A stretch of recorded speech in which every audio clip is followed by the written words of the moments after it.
Salam hörmətli fermerlər. Yenə də biz Əkinçilik Elmi Tədqiqat İnstitutu olaraq sizlərin suallarınız əsasında növbəti çəkilişimizi sizə təqdim edirik. Sahə sizə tanışdır. Əlbəttə ki, Maral alfa bitkisinin növbəti ilin çəkilişləri də artıq start verilir. Bu sahədə biz bitkilərin müxtəlif inkişaf dövründə çəkilişlər edirik. Amma bugünkü deməli çəkilişimizin məqsədi tam başqadır. Hər dəfə sizin sualları əsasında biz burada məsələləri müzakirə edirdik. Bugün isə sırf bir neçə suallar var ki, onları sizin cavabı şəklində sizlərin nəzərinizə çatdırırıq. Birinci sual ondan ibarət idi ki, hörmətli fermerlər, Maral alfa bitkilərinin qışdan sonra oyanması niyə gecikir? Axı, mən sizə dəfələrlə, yəni sizlərlə biz bunu müzakirə eləmişdik ki, Maral alfa bitkisi istəyirsən, tropik mənşəli bitkidir və bu kifayət qədər günəş enerjilərinə, günəşin intensiv şüalarına ehtiyacı olan bir bitkidir. Hal-hazırda Abşeron Yardımcı Təcrübə Təsərrüfatları Birliyində, Abşeron şəraitində bizim bitkilərimiz qış yuxusundan oyanıblar. Baxmayaraq ki, ciddi soyuqlar, küləklər, yəni şaxtalar oldu. Sadəcə olaraq biz necə qorumuşuq? Hörmətli fermerlər, bu sualı da verirsiniz. Olar mı qış dövründə biz peyinlə, samanla sahələrimizin, deməli, bitkilərin üzərini örtək, qışın keçilməsinə kömək edir bitkiyə? Xeyr, nə saman, nə peyin. Bu bitkini qışdan keçməsinə, yaza çıxmasına yardım etmir. Birinci, əgər siz doğrudan da bu bitkinin birinci ili qışı keçirmək istəyirsinizsə, birinci növbədə yaz əkinlərini həyata keçirməlisiniz. Yazın əkinlərini, baxın, aprel, may ayı.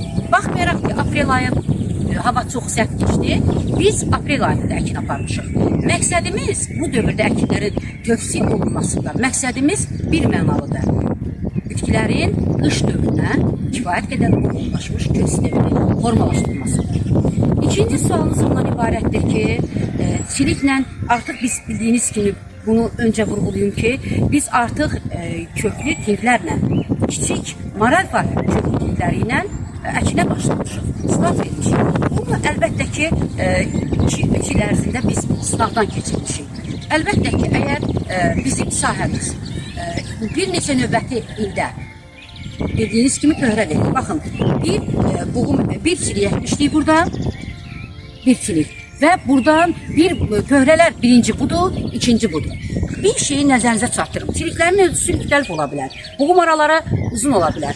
Buğum araları qısa ola bilər. Bu heç sorta, növə aidiyyəti yoxdur. Bu sadəcə olaraq günəş şüalarına qarşı həssaslığın əlamətidir. Normal çiliklərdir, əkin materialıdır. Sadəcə olaraq bu əkin qaydasını sizə dəfələrlə deməli müzakirə eləmişdik. Torpağa paralel vəziyyətdə, hansı ki bu vəziyyətdə əkilmiş bitkimizin görüntülərini sizə təqdim edirəm. Mailə əkin var, 45 dərəcəli bucaq altında əkin var. Bunları hələ ki mən Azərbaycan şəraitində sınavdan keçirsəm də torpağa paralel olan əkinlər daha yaxşı nəticə verir. Bu zaman iki buğumun ikisi də fəaliyyətə başlayır. İkisindən də olğun bitkilər əmələ gəlir.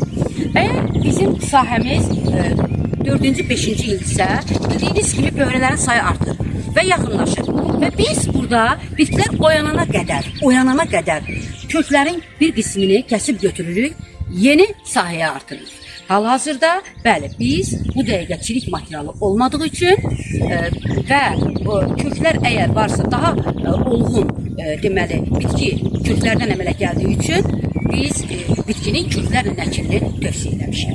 Köklərlə əkinin bir neçə üstünlüyü var. Artıq bitki orada sırf olaraq olğunlaşmış bir bitkidir və ondan əmələ gələn çiliklər də əkinə yararlı çiliklərdir. Üçüncü sualınız ondan ibarətdir ki, o gübrəni, mineral gübrəni sevirmi, mineral gübrə versəm necə oyanarmı?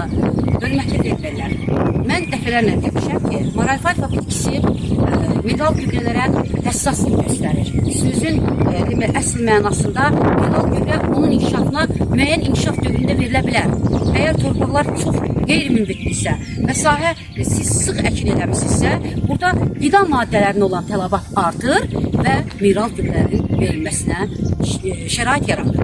Amma əsas etibarilə yarı yanmış, iri buynuzlu malqara peyninin verilməsi daha məqsədə müvafiqdir. Bu zaman bitki daha çox özünə lazım olan qida maddələrini alır və inkişaf edir.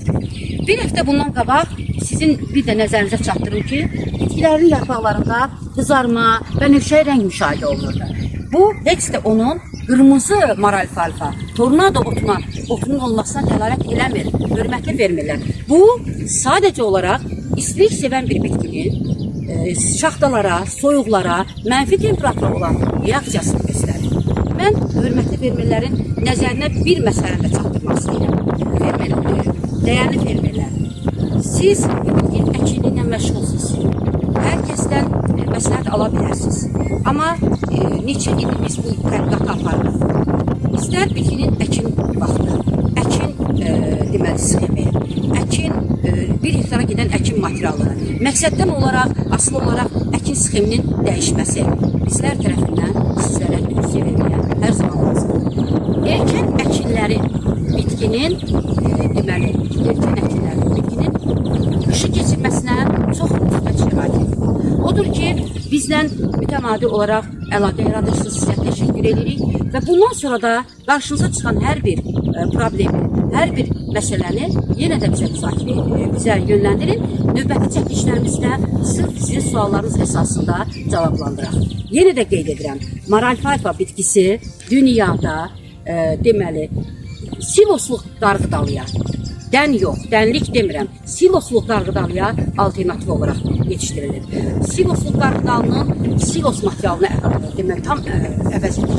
Amma ondan qarğıdalıdan fərqli olaraq bunun proteini yüksəkdir. Şəkəri də normalda qarğıdalı ilə müqayisə olunacaq dərəcədə qənaət bəxşdir.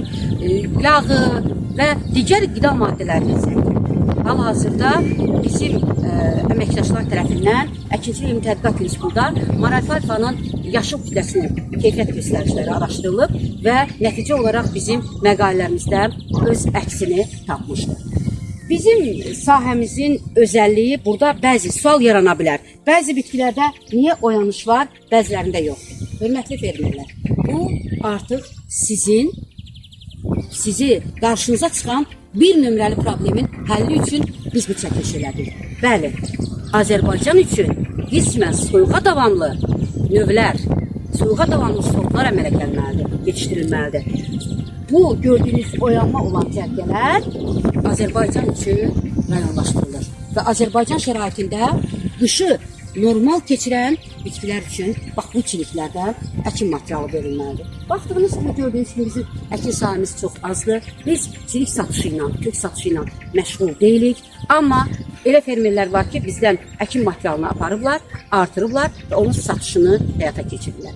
Əgər siz də bəzi fermerlər kimi müəyyən bu bitkidən müəyyən deməli çatışmamazlıqları görməmək üçün bizlərlə əlaqəyə yaradın və biz sizə hansı çiliklərin, hansı təsərrüfatda, hansı məqsədlə əkildiyini və materialın haradan gəldiyini, eyni zamanda qışı necə keçirəcəyini, heyvanların üçün, yem üçün necə uyğun olub olmadığını sizlərlə müzakirə eləməyə hazırıq. Hörmətli fermerlər, odur ki, bizi izləməyə davam edin və suallarınızı şərh bölməsində qeyd edin. Orada nömrələr də var. Əkinçilik Elmi Tədqiqat İnstitutuna zəng edə bilərsiniz və biz sizi müəyyən suallarınızı dərhal cavablandıra bilərik. Və yeni bir çəkilişlə qarşınıza çıxaraq suallar əsasında çəkilişimizi davam etdirərik. Çox sağ olun.